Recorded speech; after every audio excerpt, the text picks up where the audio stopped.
name is Steve Vaughn. We're at the American Legion Post 8 here in Las Vegas, Nevada. I am the Sergeant of Arms. We work with the homeless and the abused children and women, and we try and do a lot of positive things here at the Post 8. You've come today to visit to test out the Tesla Energy Lights and the Nano V Air. Yes, that is true. That's why I'm here. So, tell me a little bit about your history. What happened when you were in the service? Yes, I was walking down the street and I had just re-enlisted in the United States Navy. Everything, they were grooming me for Master Chief, and everything was going great. And then these three guys come out from the side of the building and started hitting me in the head with the pipes. And it affected me to the point to where I became violent, and I was looking for people to hurt. I was paranoid, thinking that people were out to get me, that they were chasing me, and I kept running from one state to another state.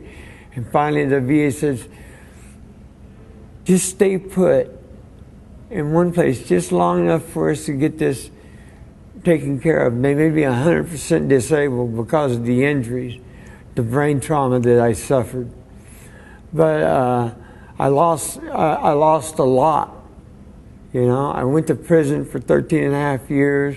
I suffered in prison because I signed over all my money to her to make sure that the kids were taken care of. Well, she didn't take care of the kids. She let them get raped. And there's nothing I can do. I'm locked up behind bars. Would you say you were very stressed out? Very stressed out, yes. I mean, I was so stressed out that if I seen somebody sitting in a car across the street to where I was sitting, if I was at a restaurant or something, it would just hit me that they were out looking for me and that they were going to hurt me. So I would go over and yank them out of the car and throw them down and say, hey, you need to leave. So today, what is the residual? What is the outcome of the way you have in your life that you're finding it difficult to have a good life? I don't trust anybody. And now I was diagnosed with cancer, liver cancer, It's small enough, they caught it in time to where they think they can get rid of it. And if they can do that, because I have Hep C, because I contracted it with a tattoo gun over in Singapore. I can't stay in one place for too long. Like, I got here at 11:15 and it's 20 after 1, and it's really stressing me out. I need to go home and lay down and relax. Well, that's exactly what you're going to do on the lights. So let's see how that works for you. All right. Let me explain to you what we have here. At your head, we have a polarity. You know what a polarity is? You have magnets and you have two different polarities. Positive and negative. When you bring two of them together, they merge. Yeah. Okay? So that creates a wholeness. When you turn on that light bulb, you have a positive and a negative. It makes it work. It's wired. We all have two parents, male and a female. So what we're doing is we're reproducing balance. What we're going to do is when we turn these on, it's going to create a field. And you are like the filament, like a bulb.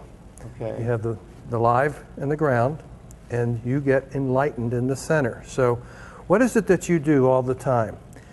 You think. All the time. You feel. I meditate. Exactly. And you believe.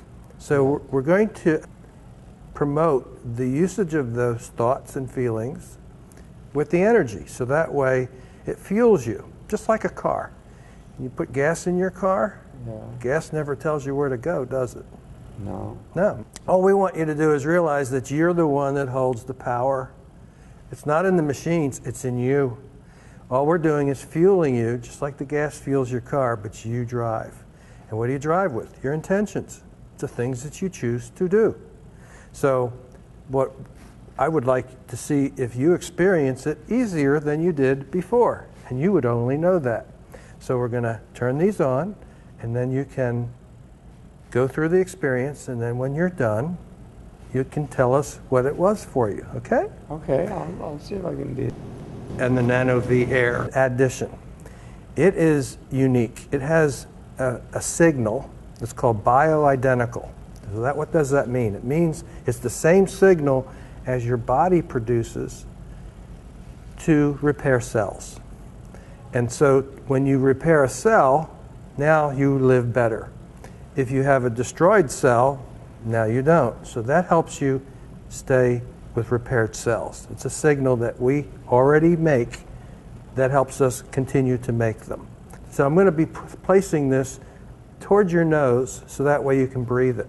Okay? Are you breathing it? Uh-huh. Okay. Relax. And we'll see you in a few minutes, okay?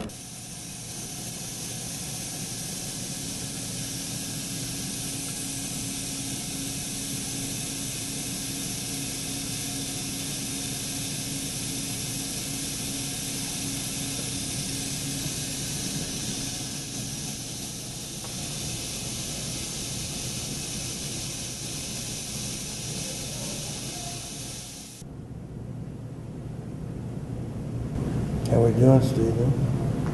My back's not hurting me as bad as it was. My back and my stomach was hurting. I took some nausea pills earlier today before I come, but it kind of like it stopped hurting. After a while, it stopped hurting, you know, and that's good because, you know, they have me on morphine right now because of the liver cancer and the pain I'm in. But the Halidol helps with the voices. And then I have sugar diabetes and have to have shots. It stings. It's like you're being poked with needles when you walk. That's the reason I wear shoes all the time with cushions on them so that my feet don't hurt. And how do they feel now after your session? Well, they feel a little better. Overall, you feel better. Yeah. Overall, I feel better. Okay, well, I want to thank you so much for your indulgence, and I know that you're not comfortable doing this, but you're doing it for a good reason because we want to get this equipment in here so you guys can get better. Yeah. Okay. Well, I'll do it again. Oh, that's excellent. Well, do I have your permission then to share this to those that could help us get this in for study and research purposes? Yes. Thank you.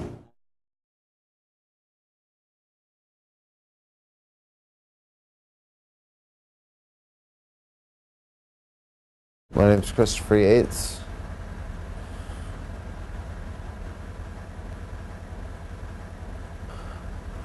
I'm here seeking primary care. As far as for PTSD in association with a traumatic brain injury. You went to war for our country. You were wanting to help our country. Tell me about your experience when you went, where you went, and what happened. That's stuff that I really just kind of don't talk about, if that's all right. I spent 4.5 years there as a medic. I spent a year and a half in Afghanistan and 3 years in Iraq. And I did a lot of things. I was always in infantry companies. I was the only medic in my platoons. So I went on a lot of missions. Just during my first during my first tour, or my first year and a half, I did 635 missions. I understand you have some shrapnel in your neck. Could we talk about that? I was blown up by a suicide bomber. I was peppered with shrapnel at my right side. And I still have a piece in my left shoulder. Does that give you pain, or do you know that it's there? It does give me pain, but I have where I was peppered along my right side because I got a piece in my leg. I got shot in my hip. I was shot in my arm here. It entered there and exited there. And I was, like I said, peppered with shrapnel at my right flank, and I got shot in the leg there. But what causes me most pain is where I got shot in the hip and my lower back. I had a piece of shrapnel go in through my hip, and it causes a lot of pain in my lower back. What do you do to help relieve yourself? Well, for my general, I'm in chronic pain, obviously, with my back and back issues, so I'm on a pain medication regimen, but I also try to exercise and build the muscles up around my shoulder. So, because it hurts worse when I lose muscle tone, then the shrapnel sits right on the shoulder blade, and that causes more pain because it scrapes against the bone. And then if I can build my muscles up in my shoulders, then that sits on the muscle instead of on the bone. Is there a reason why they leave it in you? Since I've been out, I've traveled around. Most of my surgeries were done at Eisenhower Medical Center in Fort Gordon. It was an Army hospital, and the Army they took good care of me. But since I've been out, I was retired and was put into the VA system, and I've had a lot of trouble getting appointments through the VA. But I've moved around a lot. I've lived somewhere different almost every year in the last 6 years. So, and it takes months just to get a primary care appointment with the VA, let alone a specialty appointment like that, because they have to refer me out. So that's something that I've recently addressed here at the VA here in Denver, and I'm supposed to be seen next month for it. Yeah, there's other veterans I know that still have shrapnel in them, still have bullets in them. Well, you know that's metal, Mm-hmm. and metal is toxic. So if the metal is in your body, it could be off-gassing chemistry that's not good for you. And we want you to have that out. We don't want you to have the shrapnel in there. So hopefully you can get taken care of while you're here. Yeah, well, I'm sure I will. I've made it this far. I've been shot 3 times, blown up once, and I've been stabbed 7 times. So, and I've been in 5 very deadly vehicle rollover accidents. So I don't think that piece of shrapnel is going to stop me. I'll get it taken out eventually. Well, good. We want you coming back 100%. What is it that makes you feel emotionally distressed or depressed? What do you understand about that about yourself? I was a medic in an infantry company, and I spent multiple tours over there and ended up losing friends. I was their medic. I was the person that was supposed to make sure that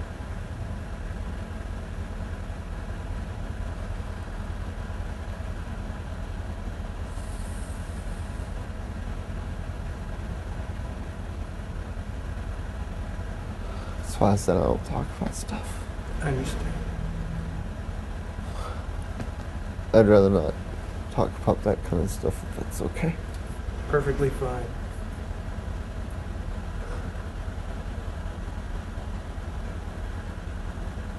I really do suppress it as soon as I think about it.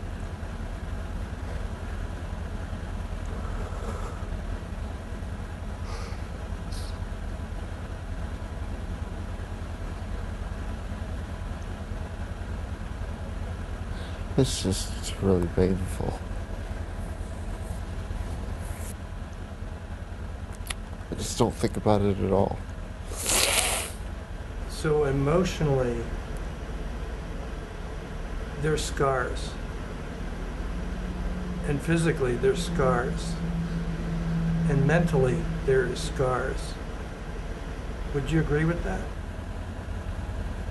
Yes, sir. What have you noticed in yourself as a result of taking the hyperbaric at this point? What were some of the things that happened? It's been really difficult to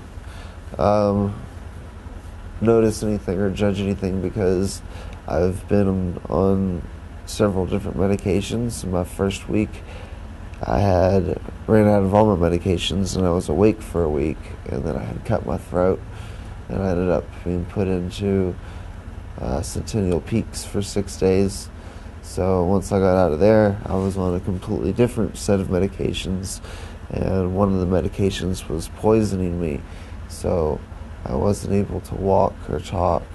So all of that has interfered with my perception on how I've been able to feel from my hyperbaric treatments. It's only been maybe 3 days that I've been detoxified from that one medication and able to actually walk a straight line and hold a conversation with somebody. Would you be willing to share a little more about what led up to the suicide? I've had 4 different suicide attempts, and my brain injury that I sustained causes me to have insomnia, and it's normal for me to stay awake if anywhere from 5 to 7 days, but once I get to the 7-day mark, once I'm around 5 days, I can keep things together, but once I get past that, get into 6 and 7 days, I start to think irrationally, and it lowers my seizure threshold, and I normally have a seizure, and when I come out of the seizure, my brain just isn't working properly. I start to have dreams while I'm awake, and I only have nightmares. It's all I do is have nightmares. Even when I am sleeping on a regular basis, I have nightmares. I don't have regular dreams.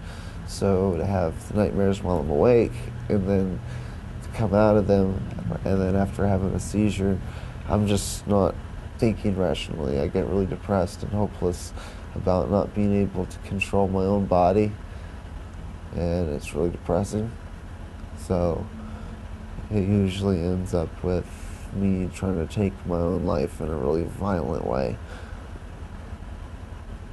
Is this something that is automatic, or is it something that, in other words, are you out of control at that point, or is it something that what's going on inside of you that's at that point? It's usually something that's, over time, it's things that have built up, because like I said, I suppress things, and it's over time like I said, it's common for me to go that long without sleep, so I don't try to kill myself every time, that happens. It's going a week without sleep and going through these downfalls, falling into these pits, and then trying to drag myself back out of it and start to feel normal again, and then it all repeats itself. So it's just a pattern that goes on, and after a while, I just get sick of it. I get tired of it, and I've decided to take a knife and cut my own throat from ear to ear. So, it's not like it's a cry for help or anything. When I decided to try to kill myself, I really, really put a great deal of effort into it. But God blessed me with a resilient body, apparently. Do you feel love for yourself? In some ways.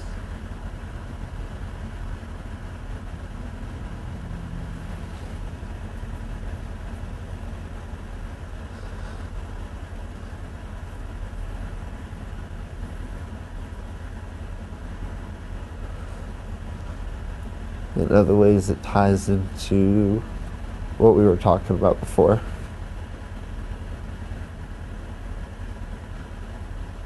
There's a lot of guilt that goes along with that. I can't even think about it. Otherwise, I'll lose my composure. So I just suppress. I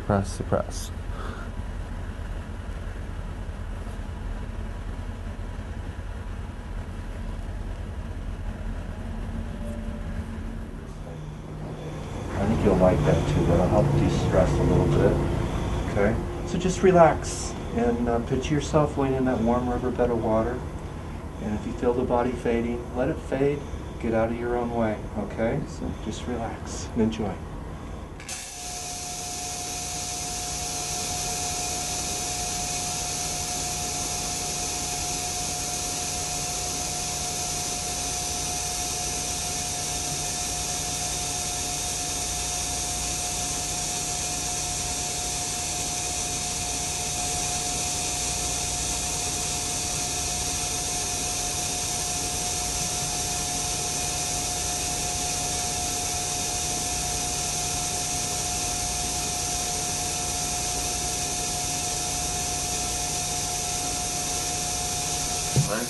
Alright, so far I'm feeling relaxed. I have this overwhelming feeling of being relaxed. The pain that I experience in the smaller back isn't quite so severe. It's not gone, but it's not quite so severe. It's very manageable. So this is something that was a really cool experience. I'm willing to try it again.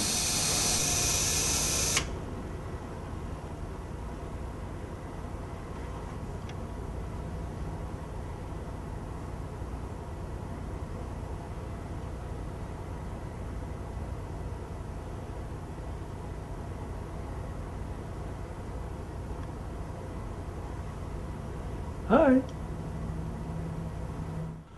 you feel more relaxed? Pretty relaxed.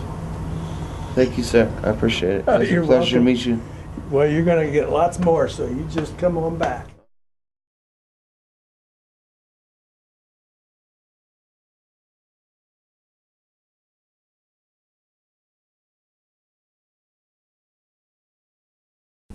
My name is Joseph Padilla. I'm disabled, but for some reason I just don't feel disabled no more. They told me I had PTSD, bipolar, and explosive personality disorder. My PTSD came from my brother dying in my arms. I was 8. He was 12. That's where that came from. Been in and out of the hospital. Even tried to kill myself a couple times,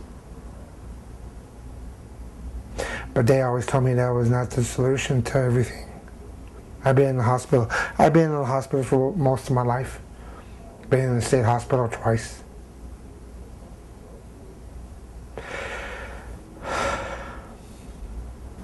The drinking and the drugs were, I don't think, by doing this, I don't think I need to do drugs or drink anymore. I just think that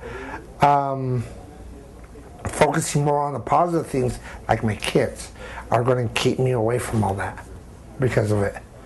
And I like it. I don't have the urges to smoke that much like I used to. I used to go through like two, 3 packs a day. So it's having 1 pack of smokes going on like a week. I think that's an improvement. I was always basically angry at people for some reason, and but now it's just like I'm more focused. I talk to them more. I talk to the guys around the facility, see if we can help them out. Yesterday I helped out with trucks and stuff like that, doing the food bank, helping other people out, helping my auntie out around the house. Yeah, I didn't know it was like an ongoing process. But that's what I get out of it, because he tells me always to take off the negative and put it in the positive. After the lights, it's just like I'm really talkable. I don't know if that's one of the effects that these lights do, but it does work. I think it does, honestly. Being in mental health and stuff like that, it's I think I'm a more positive person right now. I'm spending more time with my daughters. My kids come to me with questions, and they're looking more to me, instead of being a friend, my two oldest kids, I neglected them a lot. I mean, a lot. Where I would go months, years without seeing them. And now it's like we're connecting. My two oldest kids, me and them are connecting now. But now it's like, but I need to talk to you. He says, well, I tell him, son, talk. And I says, I'm here for you. He says, and we see each other and stuff like that. He says, you're different. You're totally different, Dad. And they like it. They tell me I like it. I do things more with them, with all of them. I have more life medium in my life right now than I ever did, honestly. Because one, where they like to go bike riding. My kids love bike riding, and then we get these bikes and we go bike riding, and I like it. I enjoy it, and I don't know how to explain to them, but I believe these lights are working for me. If this would stay here, I'm hoping it does, I'd probably use it every day because I don't want to be stressed out no more. I want to basically say, hey, I gotta go do my lights. I would even take this home and use it every day. but if I have to come here and use it, I would use it every single day because I have more energy in my body now than I ever did in my life. So and I like it. I really enjoy it. And I didn't think nothing was going to happen, but honestly, it did.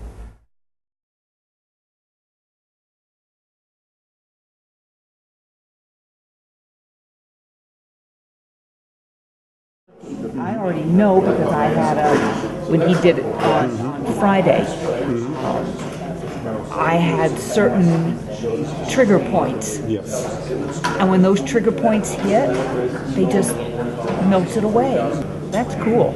I like that. I was under a tremendous amount of stress for a long time. So when I did this therapy for 15 minutes, I didn't get up and I knew I had to wait till there was an event that triggered me, some stressor or something, and that's when I realized that moment something different had changed.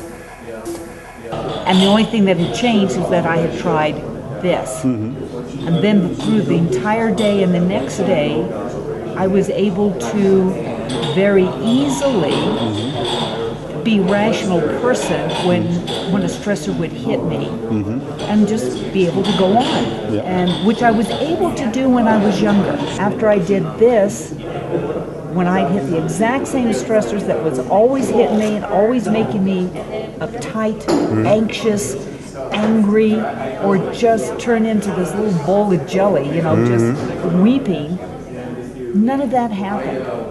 And I was conscious of every trigger that hit the last 2 days. When I did this, then I went back and it was like, it's no big deal, let it go past, and I was able to go on. And I won. This is mine.